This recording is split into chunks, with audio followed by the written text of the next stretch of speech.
Bruce Lee the legend, जिसे martial art में भगवान माना जाता है, अपनी बॉडी की क्षमताओं को पीक पर ले गए। इतना ही नहीं, बॉडी बिल्डिंग को एक नए लेवल पर पहुंचाने का श्रेय भी ब्रूस ली को जाता है। ब्रूस ली दुनिया के लिए लीजेंड उनकी power and strength, ripped physique, speed के लिए हैं। उन्होंने जो भी वर्ल्ड रिकॉर्ड बनाए हैं वो इन्हीं चीजों पर बेस्ड हैं, उनकी अविश्वसनीय स्पीड और स्ट्रेंथ। आज इस वीडियो में हम ब्रूस ली के फुल वर्कआउट प्रिंसिपल पर बात करेंगे, किस फिलोसफी के तहत वो वर्कआउट करते थे और कौन से प्रिंसिपल बेस्ड वर्कआउट फॉर्म करते थे। एक एक एक्सपेक्ट पर बात करेंगे, एंडुरेंस एंड स्पीड, रिप्ड फिजिक और स्ट्रेंथ। देखिए, वैसे तो ब्रूस ली बहुत से वर्कआउट प्रोग्राम तैयार करते थे और उनको अपनी बॉडी पर अलग अलग तरीके से एक्सपेरिमेंट करते थे। उनके कुछ इंपॉर्टेंट वर्कआउट प्रोग्राम के बारे में चर्चा करेंगे, जिसमें से पहला है स्क्वेंस ट्रेनिंग रूटीन प्रोग्राम।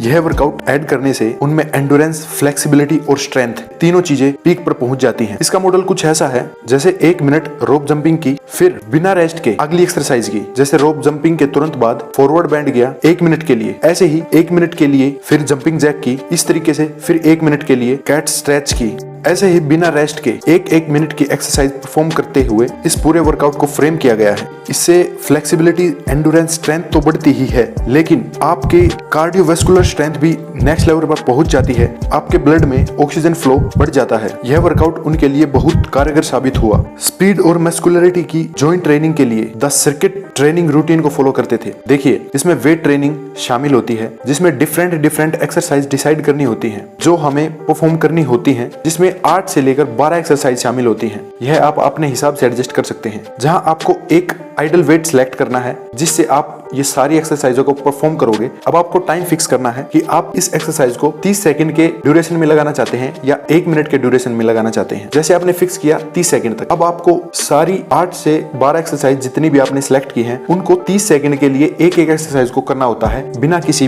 रेस्ट के। जैसे आपने बेंच प्रेस सिलेक्ट की है, आपको 30 सेकंड तक बेंच प्रेस लगाना है, जो वेट आपने सिलेक्ट किया था उसी वेट में। इस 30 सेकंड में आपको मैक्सिमम रिपीटेशन करने की कोशिश करनी है। फिर 30 सेकंड पूरी होने के बाद आप दूसरी एक्सरसाइज पे जाएंगे। जैसे आप शोल्डर प्रेस कर रहे हैं, तो आपको उस एक्सरसाइज को 30 सेकंड के दौरान मैक्सिमम रिपीटेशन करके परफॉर्म करनी है। इसी प्रकार आपको पूरी 8 से 12 एक्सरसाइज विदाउट रेस्ट और मैक्सिमम रिपीटेशन के साथ वो पूरी करनी है। द सर्किट ट्रेनिंग रूटीन के कारण ही ब्रूस ली की एंडुरेंस और स्पीड इस लेवल पर थी कि लोग उसे देखकर हैरान हो जाते थे। आपको यहाँ कुछ समझने योग्य बात ध्यान देनी चाहिए। इस रूटीन को फॉलो करते हुए जब आप एक्सरसाइज परफॉर्म कर रहे होते हैं, तब आपको ब्रीथ माउथ से लेनी है और आपको मैक्सिमम एयर को कंज्यूम करने की कोशिश करनी है। हर एक्सरसाइज को परफेक्टली करना है, ये नहीं कि जल्दी करने के चक्कर में आप उसकी फॉर्म को ही खराब कर दें। और हर 2 वीक के बाद आपको कुछ वेट बढ़ाना है, जो वेट आपने स्टार्टिंग में सिलेक्ट किया था। आप अपनी स्ट्रेंथ का अंदाजा इस तरीके से लगा सकते हैं कि आप 30 सेकंड में जब आपने एक्सरसाइज स्टार्ट की थी तब कितने रैप लगाते थे, और आप कुछ वीक के बाद उसी वेट में 30 सेकंड में कितने रैप परफॉर्म कर रहे हैं। यह एक्सरसाइज आपकी स्ट्रेंथ को नेक्स्ट लेवल पर ले जाएगी। देखिए, ब्रूस ली ये बिलीव करते थे कि स्पीड और एंडुरेंस बॉडी की स्ट्रेंथ पर निर्भर करती है। नेक्स्ट है मोशनलेस एक्सरसाइज। जैसा कि पुरानी वीडियो में आइसोमेट्रिक एक्सरसाइज के बारे में चर्चा कर चुके हैं, उसी प्रकार ब्रूस ली अलग अलग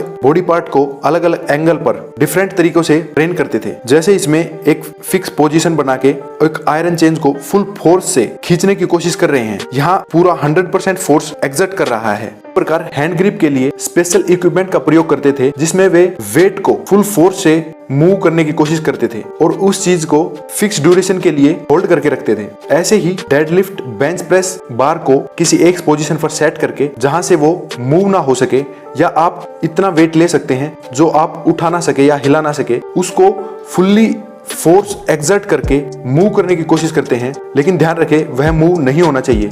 यही ध्यान रखने योग्य बात है। फिर इसी प्रकार parallel squat, shoulder surge, quarter squat आदि अलग अलग वर्कआउट करते थे। यहाँ ध्यान देने योग्य बात यह है कि यहाँ आइसोमेट्रिक 2 तरीके से परफॉर्म होती है। एक तो इमूवेबल ऑब्जेक्ट को मूव करने की कोशिश करना, इसमें आप फुल्ली फोर्स को एक्सर्ट कर रहे होते हैं। दूसरा है वेट को किसी एक पोजीशन पर होल्ड करके रखना एक ड्यूरेशन तक, जब तक आप एग्जॉस्ट ना हो जाए। तो ये दोनों तरीकों से अलग अलग रूटीन में इस एक्सरसाइज को ऐड किया जा सकता है। आइसोमेट्रिक ट्रेनिंग में कुछ ध्यान देने योग्य बातें हैं। जब भी आप आइसोमेट्रिक ट्रेनिंग कर रहे हो, तो आप जब भी 100% फोर्स एक्सर्ट कर रहे होते हैं, तो उसका टाइम 6 सेकंड से 12 सेकंड से ज्यादा नहीं होना चाहिए। आइसोमेट्रिक एक्सरसाइज में किसी एक पार्ट को केवल 3 से 4 सेट में ही पूरा करें। इससे ज्यादा सेट लगाने का प्रयत्न ना करें। देखिए, आइसोमेट्रिक ट्रेनिंग आज से नहीं, बहुत प्राचीन समय से चलती चलती आ रही है और इस एक्सरसाइज से रिजल्ट वाकई इतने जबरदस्त हैं कि आपको सालों में नहीं कुछ वीक्स में ही इसके रिजल्ट दिखने स्टार्ट हो जाते हैं। देखिए, ये थे कुछ महत्वपूर्ण 3 प्रकार के ट्रेनिंग रूटीन जो ब्रूस ली की महत्वपूर्ण दस्तावेजों से हमने लिए हैं। अगर आपको डिटेल में उनके और वर्कआउट रूटीन के बारे में जानना है या उनके वर्कआउट रूटीन की पीडीएफ चाहिए या कुछ ऐसा चाहिए जो हम आपके लिए तैयार करें, तो उसके लिए आपको चैनल को सब्सक्राइब करना होगा और कमेंट में बताना होगा।